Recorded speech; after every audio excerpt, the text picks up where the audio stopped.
Episode V2 සහ Pulsar N160 2026ට ගන්න හොඳම බයික් එක මොකක්ද? අයිබෝන් කියලා පිළිගන්නවා. අදත් වෙනද වගේම මොටෝකින් YouTube channel එකත් එක්ක එකතු වෙලා ඉන්න මගේ යාළුවෝ හැමෝම. ඉතින් බයික් එක පයිරිස්සමින් පදින්න කියන ගමන් අද කතා කරන්න යන්නේ ගොඩ දෙනෙක් ඉල්ලපු මාතෘකාවක්. ඒ තමයි එපිසෝඩ් V2 සහ Pulsar N160 මෙන්න මේ බයික් දෙකේ රිවිව් එකක් අරගෙන එන්න. මොකද 2018ට කලින් ලංකාවේ රැල්ලක් වෙච්ච බයික් එකක් Yamaha එපිසෝඩ් V2 කියන්නේ. ඉතින් ඒ වගේම 2025 වෙද්දී 2025 ලංකාවට ආපු අලුත් මොඩල් එක Pulsar 160 බයික් එකත් ඇත්තරම මේ වෙද්දී රැල්ලක් වෙලා තියෙනවා. ඉතින් මේ රැලි දෙකක් හදපු බයික් දෙකේ රිවිව් එකක් තමයි අද මේ විදිහට අරගෙන එන්නේ. මොකද 2025ටත් එපිසෝඩ් V2 මොඩල් එක ඇවිදින් තියෙනවා. ඒ වගේම තමයි 2025 බ්‍රෑන්ඩ් නිව්ම Pulsar N160 බයික් එක ඇවිදින් තියෙනවා. හරි, මේ දෙක කම්පෙයාර් කරලා මේ දෙකේ ෆීචර් බලලා මේ දෙක රිවිව් එකක් අද ඔයගොල්ලන්ට අරගෙන එනවා. ඉතින් වීඩියෝ එක හොඳයි නම් අනිවාර්යෙන්ම subscribe කරගෙන යන්න. පල්ලෙහා තියෙනවා තවත් වීඩියෝ ඒවත් බලන්න කියන ගමන් අපි යමු අද වීඩියෝ එකේ මේ එපිසෝඩ් V2 සහ Pulsar 160 Premier review එක. රයිට්, ඉතින් ලංකාවේ අපි හැමෝටම මතක ඇති සීසන් එකක් නේ කොරෝනා සීසන් එක කියන්නේ. 2019 ඉඳලා 2024 අවසාන කාර්තුව වෙනකන් ලංකාවට කිසිම වාහනයක් පිට රටින් ගෙනාවේ නැහැ. ඉතින් මේක අයින් කරා 2024 අවසානට වගේ වෙන්න ඊට පස්සේ ලංකාවට අලුතෙන් වාහන එන්න පටන් ගත්තා. ඒ විදිහට අලුතෙන් ආව සෙට් එකක් තමයි එපිසෝඩ් V2 මොඩල් එක සහ Pulsar 160 මොඩල් එක. හරි, අද අපි මේ වීඩියෝ එකේදී කතා කරනවා ඉස්සරළම 2025ට මොඩල් එකේ Pulsar 160 ස්පෝර්ට් ලුක් එකක් තියෙන මෙන්න මේ බයික් එක ගැන. හරි, මුලින්ම කතා කරොත් Pulsar 160 ප්‍රීමියර් බයික් එක ගැන ගත්තොත් ඇත්තටම 2025ට මොඩල් කරපු ස්පෝර්ටි ලුක් එකක් තමයි තියෙන්නේ. මේ බයික් එක ගැන බැලුවොත් ඉන්දියන් බයික් වල එදා සහ අද ඉන්නේ කොයි තැනද කියලා ඔයගොල්ලන්ට බලා ගන්න පුළුවන්. ඉතින් ටෙක්නොලොජි එක, බයික් එකේ පේනුම, ඒ වගේම තමයි බයික් එකේ ස්ටේබල් බව, ඩියුරබිලිටි එක, එන්ජින් එක ගැන ගත්තොත් මේ හැම දෙයක්ම 2025ට අප්ඩේට් කරලා තියෙන්නේ. ඒ කියන්නේ 2025ටම අලුතෙන් එන විදිහට තමයි මේ බයික් එක අපිට බලා ගන්න පුළුවන් වෙන්නේ. ඉස්සරහ හෙඩ් එක ගැන ගත්තොත් මේක LED ප්‍රොජෙක්ටර් හෙඩ්ලයිට් එකක් තමයි බලා ගන්න පුළුවන් වෙන්නේ. රෑට සුපිරි එළියක් බලා ගන්න පුළුවන්. ඩිම් එක ගහගෙන ගියා සාමාන්‍ය ඉස්සරහින් එන මිනිස්සෙක් බැනගෙන යන ෂේප් එකේ ලයිට් එකක් දීලා තිනවා Pulsar N160 බයික් එකට. ඒ වගේම තමයි අපි කලින් දැකපු නැති අමුතු ලුක් එකක් දීලා තිනවා මෙන්න මේ 160 බයික් කාණ්ඩේ ඉඳන් ඉස්සරහ මූණ ගැන ගත්තොත්. ඩිජිටල් මීටර් එක පැත්තට ගියොත් ඇත්තරම මේක යුනික් ඩිජිටල් මීටර් එකක් අපිට බලා ගන්න පුළුවන්. මේකේ සම්පූර්ණම ඩීටේල්ස් ඉන්ඩිකේට් කරන්නේ සුදු පාටින්. මේ කට්ටිය කියනවා දවල් කාලේ හොඳට අපිට පේන්න තමයි මෙන්න මේ සුදු පාටින් මේ ඩීටේල්ස් ඔක්කොම ඉන්ඩිකේට් කරලා තියෙන්නේ. ඒ වගේම අපිට ඩිජිටල් මීටර් එකේ ටයිම්, මයිලේජ්, ගියර් පොසිෂන් එක, බ්ලූටූත් සහ ස්ටෑන්ඩ් මෙන්න මේ වගේ ගොඩක් දේවල් අපිට බලා ගන්න පුළුවන්. මේ අප්ඩේට් කරපු නැත්නම් අප්ග්‍රේඩ් වුණු ඩිජිටල් මීටර් බෝඩ් එකේ අපිට ගොඩක් විස්තර ඉන්ඩිකේට් කරනවා. ඉතින් මීටර් ගැන ගත්තොත් නැත්නම් මේ ඩිජිටල් මීටර් එක ගැන ගත්තොත් සුපිරි. 160 ක Pulsar 160 බයික් එකේ එන්ජින් එක ගැන ගත්තොත් මේක 2025ටම ඩිසයින් කරපු එන්ජින් එකක් අපිට බලා ගන්න පුළුවන්. 160 4 stock single cylinder dual air cooled F5 engine එකක් තමයි අපිට මේකේ බලා ගන්න තියෙන්නේ. නැත්නම් සෙටප් කරලා තියෙන්නේ එන්ජින් එක විදිහට. වගේම තමයි කිලෝග්‍රෑම් 152කින් සමන්විතයි මෙන්න මේ බයික් එක. සාමාන්‍ය අපි කියන්නේ පොළන ගතිය නැත්නම් හුලඟකදී පොළනවා, වංගුවකදී පොළනවා. මෙන්න මේ පොළන ගතියට සෙට් වෙනවා ඇති මෙච්චර බරක් එක්ක එන Pulsar N160 ප්‍රීමියර් බයික් එක. මේ මොඩල් එක අපිට බලා ගන්න පුළුවන් වෙන්නේ නැත්නම් N160 ප්‍රීමියර් version එක අපිට බලා ගන්න පුළුවන් වෙන්නේ එයා කූලර් විදිහට. ඒ වගේම තමයි ගොඩක් අයට තිබුණු ලොකු ගැටලුවක් තමයි N160 ප්‍රීමියර් එකේ එයා කූලර්, N160 බයික් එක නැත්නම් N160 normal එක ප්‍රීමියර් නැති version එක oil cooler. ඉතින් ගොඩ දෙනෙක් කියනවා අපරාධයේ N160 ප්‍රීමියර් version එකටත් ඔයිල් කූලර් මේන්න තිබ්බා. එයා කූලර් නිසා ප්‍රශ්නයක් වෙයිද? බයික් එක හීට් වෙයිද? අපි කොච්චර දුරක් දුවලා මේක නතර කරන්න ඕනේද? ඉතින් කිසිම ටෙක්නොලොජි එකක් දැන් මේ දැන් අලුතෙන් 2025 ඩිසයින් කරලා එන බයික් එකක මේක තිබුණා කියලා කිසිම ගැටලුවක් කරගන්න එපා. මොකද එහෙම හීට් වෙනවා නම් බයික් එකේ දෙකම නෝමල්. ඔයිල් කූලර් එයා කූලර් දෙකම නෝමල්. මොකද ප්‍රයිම් මූවර් වල තියෙන්නේ එයා කූලර්. ඒ නිසා ඒක ගැටලුවක් කරගන්න එපා. ඒක ප්‍රශ්නයක් කරගන්න බෑ. හැබැයි ගොඩ දෙනෙක් කතා වෙච්ච ප්‍රශ්නයක් තමයි ඔයිල් කූලර් සහ එයා කූලර් මෙන්න මේ දෙක. ටැංක් එක ගැන ගත්තොත් මේකට ලීටර් 14ක නැත්නම් N160 ප්‍රීමියර් එකට ලීටර් 14ක පෙට්‍රල් අල්ලන ලොකු ටැංක් එකක්. ඒ වගේම අලුත් ෂේප් එකක් NS මොඩල් වල නැති NS මොඩල් වල දැකපු නැති ෂේප් එකක් එක්ක පෙට්‍රල් ටැංක් එක දීලා තියෙනවා. ඒ වගේම පෙට්‍රල් ටැංක් එකේ ආපු ගැටලුවක් තමයි කටපොඩි කියලා. ඉතින් ලොකු ගැටලුවක් නැහැ. මෙන්න මේ කටපොඩි කියන එකත් සාමාන්‍ය ෂෙඩ් එකකින් පෙට්‍රල් දාද්දි මේක ගැටලුවක් වෙනවා කියලා. ඉතින් කිසිම ගැටලුවක් නැහැ. කිසිම අපහසුතාවයක් නැහැ. මේකත් නෝමල්.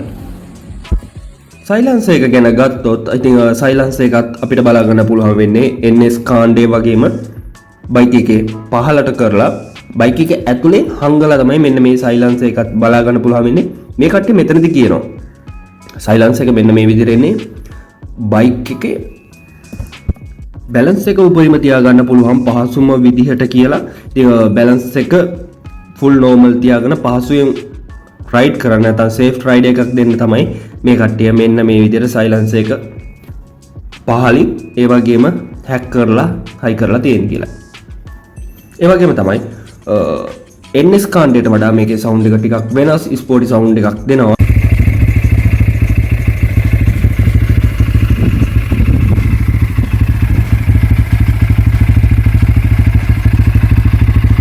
ඒ වගේම සුපිරිම ලුක් එකක් එක්ක සවුන්ඩ් එකක් අපිට බලා ගන්න පුළුවන් සාමාන්‍ය ස්පීඩ් රයිඩ් කරද්දී.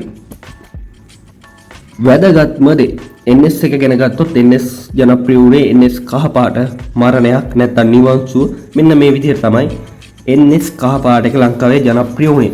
ඇත්තරම NS මරණයක් කියන්න හේතු වුණේ බයික් එකේ ස්පීඩ් එකට සෙට් වෙන කන්ට්‍රෝල් එකකුත් බ්‍රේක් සිස්ටම් එකකුත් බලා ගන්න බැරි වුණා.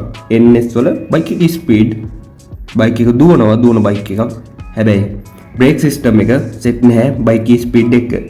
ඉතින් මේ ඉෂුව එක හදලා ඉවලා තියෙනවා. මේ ඉෂුව එකට රිපෙයාර් එකක් දීලා තියෙනවා. නැත්නම් පිළිතුරක් දීලා තියෙනවා. නැත්නම් පිළියමක් දීලා තියෙනවා 2025ට ආපු Pulsar N160 බයික් එකේ. මේකට දීලා තියෙනවා ඩබල් ඩිස්ක් ABS එකක්. නැත්නම් මෙන්න මේ ඩුවල් ඩිස්ක් නැත්නම් ඩබල් ඩිස්ක් ABS සිස්ටම් එක දීලා තියෙනවා මෙන්න මේ Pulsar 160 ප්‍රීමියර් version එකට.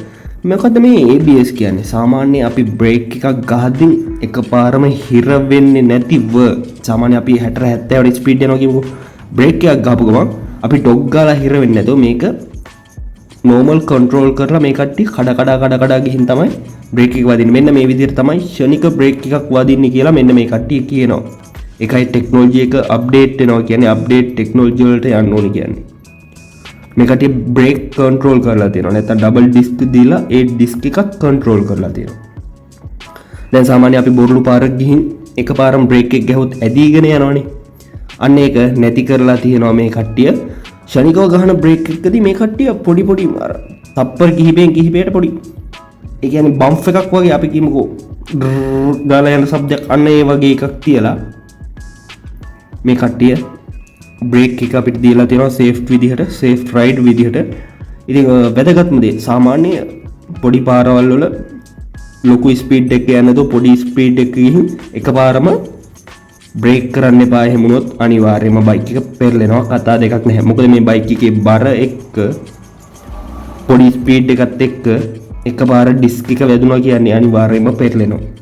ඉතින් ඒ දේවලුත් අපි හදා ගන්න ඕනේ බයික් එකේ පදිද්දී බයික් එකේ තියෙන ෆීචර්ස් උත් අපේ හැකියාවත් එක්ක තමයි බයික් එක කන්ට්‍රෝල් එක තියෙන්නේ. රයිට්. ඊට අමතරව 37mm ටෙලස්කෝප් සස්පෙන්ෂන් ඉදිරිපස සහ බෑක් එක මොනොෂොක් සස්පෙන්ෂන් සිස්ටම් එකක් දීලා තියෙනවා සුපුරුදු පරිදි සහ වෙනස් විදිහකට. මෙන්න මේ ඉදිරිපස ස්පෝක් අත නැත්නම් අපි දන්න තේරෙන සිංහලෙන් කියව ස්පෝක් අත මේක ගෝල්ඩ් කලර් එකෙන් දීලා තියෙනවා ප්‍රීමියර් version එකේදී. normal version එකේදී සිල්වර් කලර් වලින් දීලා තියෙනවා නැත්නම් බ්ලැක් එකෙන් දීලා තියෙනවා. ඒ ටික තමයි බයික් එකේ විස්තර කියලා විශේෂයෙන් අපිට කතා කරන්න තියෙන්නේ. ඊට අමතරව මේක අපිට ලංකාවේදී පාට බලා ගන්න පුළුවන්. නිල් පාට, මේ නිල් පාට කිව්වට මේක බ්ලූ කලර් එක වෙනස් වෙනවා. නිල් පාට, රතු පාට, බ්ලැක් කලර් එකකින් අපිට බලා ගන්න පුළුවන්. ඉතින් ඊට අමතරව සුදු පාටනුත් බලා ගන්න පුළුවන්.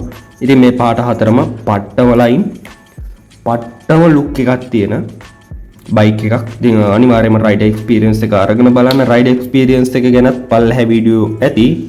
මේ බයික් එකේ ප්‍රයිස් එක ගැන ගත්තොත් 2025ට මොඩල් කරලා මෙන්න මේ ෆීචර් එක අපිට ස්පෝර්ට් ලුක් එකක් එක ස්පෝර්ට් රයිඩර් පාරක් දාන්න 9.95කට වෙළඳ පොලේ මිලදී ගන්න පුළුවන්. හරි. අපි මේකම බලමු. අද දවසේ කලින් කතා නායකයා, කලින් මාතෘකාවේ කතා නායකයා තමයි FZ V2 කියන්නේ. FZ V2 version එක කියන්නේ අදටත් ලංකාවේ ඇත්තටම සුපිරිම රැල්ලක් හදපු, අදටත් ඒ රැල්ල තියෙන බයික් version එකක් තමයි FZ V2 කියන්නේ. හරි. දැන් අපි බලමු FZ V2 එක විස්තර, නැත්නම් FZ V2 එකේ විස්තරය ගැන. මුලින්ම කියන්න ඕනේ ඉන්දියන් බයික්, ජපාන් බයික් කියන කට්ටියට මේකේ ටෙක්නොලොජි එක සම්පූර්ණම නැත්නම් FZ V2 Yamaha FZ එකේ ටෙක්නොලොජි එක සම්පූර්ණ ජපාන් වුණාට මේක ඇසෙම්බල් කරන්නේ සම්පූර්ණම ඉන්දියාවල.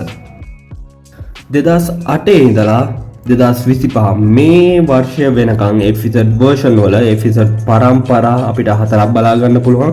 ඒකෙන් තුන්වෙනි පරම්පරාව තමයි FZ V2 කියන්නේ. හතරවෙනි පරම්පරාව FZ V3 එක. FZ V2 එක ගැන ගත්තොත් 149cc සිංගල් සිලින්ඩර් එකක් තමයි බලා ගන්න පුළුවන් වෙන්නේ.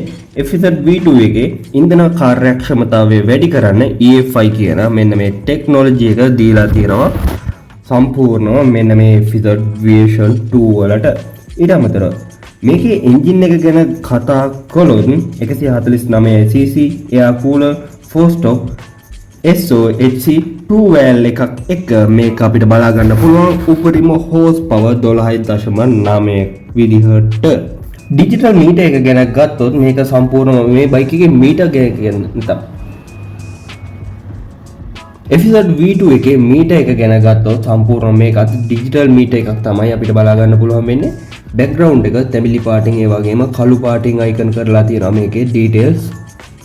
ඒ වගේම මීටර් එකකින් අපිට ඉන්ඩිකේට් කරනවා ස්පීඩ් එක, මයිලේජ් එක, ටයිමර්, ඒ වගේම තමයි ලොකුවටම RPM එකක් අපිට බලා ගන්න පුළුවන්. RPM රේට් එක බලා ගන්න පුළුවන් මේ ඩිජිටල් මීටර් එකේ. ඒ වගේම තමයි අපිට ෆෝක් දෙක සාමාන්‍ය විදිහට ටෙලස්කෝප් ෆෝක් දෙකක් බලා ගන්න පුළුවන්. Rear suspension monoshock. Brake system එක ගත්තොත් 267 mm ෆ්‍රන්ට් ඩිස්ක් බ්‍රේක් එකක් අපිට බලා ගන්න පුළුවන්.